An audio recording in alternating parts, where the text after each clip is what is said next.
ఇంకా ఎవరైనా మన ఛానల్‌ని సబ్స్క్రైబ్ చేసుకోకుండా చూస్తున్నట్లయితే ప్లీజ్ సబ్స్క్రైబ్ చేసుకోండి ఫ్రెండ్స్. నేనే వీడియో పెట్టినా మీకు వెంటనే hi friends, welcome back to Vinitej online sarees. ఈరోజు వీడియో వచ్చి క్యాటలాగ్ శారీస్ అనేవి పంచదార శారీస్ కూడా అంటారండి. వీటిలో అయితే చాలా బాగుంటాయి కలెక్షన్. అయితే వీటిలో వచ్చేసి టోటల్ కూడా 6 కలర్స్ ఉన్నాయండి. అన్నీ కూడా మంచి కలర్ కాంబినేషన్లో వచ్చేసాయండి. డార్క్ కలర్స్లో వస్తాయండి, మల్టీ కలర్ టైప్లో కలర్స్ ఉంటాయండి. హాఫ్ అండ్ హాఫ్ టైప్లో వస్తుంది శారీ మొత్తం కూడా.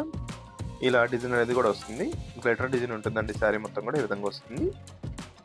శారీ క్వాలిటీ అయితే చాలా బాగుంటాయండి, ప్యూర్ జార్జెట్లో ఉంటాయి. ఈ శారీ కాస్ట్ వచ్చేసి మీకు కేవలం 750 పడుతుంది. వీటిలో ఏదైనా శారీ కావాలంటే ఇక్కడ డిస్ప్లే అవుతున్న వాట్సాప్ నెంబర్లో మెసేజ్ చేయండి. వీడియోని లైక్ చేయడం మాత్రం మర్చిపోద్దు. వచ్చి పింక్ కలర్ కాంబినేషన్లో వచ్చేసిందండి. నెక్స్ట్ వచ్చేసి గ్రీన్ కలర్ శారీ, ఇది గ్రీన్ ఎల్లో కలర్ కాంబినేషన్లో వస్తుంది. నెక్స్ట్ కలర్ వచ్చేసి ఆరెంజ్ కలర్ కాంబినేషన్లో ఉంటుందండి, మెరూన్ ఆరెంజ్ కలర్. ఈ కలర్ కూడా చాలా బాగుంటుంది, క్లాస్గా ఉంటాయండి. ప్యూర్ జార్జెట్లో వచ్చే శారీస్ అయితే చాలా స్మూత్గా ఉన్నాయి. ఇవన్నీ కూడా హెవీ క్వాలిటీ శారీస్ అండి. ప్రైస్ అయితే చాలా తక్కువ ప్రైస్లో వస్తున్నాయి. మోడల్స్ అయితే చాలా బాగున్నాయండి. లేటెస్ట్ మోడల్ శారీస్ డైలీ కూడా 2 వీడియోస్ వస్తాయండి మన ఛానల్ నుంచి. అయితే అందరూ కూడా మిస్ అవ్వకుండా మన ఛానల్ సబ్స్క్రైబ్ చేసుకోండి. డైలీ కూడా వీడియోలు అనేది వస్తూ ఉంటాయి. Next last colour grey colour కాంబినేషన్లో వచ్చేసిందండి. కలర్స్ అయితే చాలా బాగున్నాయి. లైక్ చేయండి వీడియోని, మీ ఫ్రెండ్స్ కూడా షేర్ చేయండి. Thanks for watching.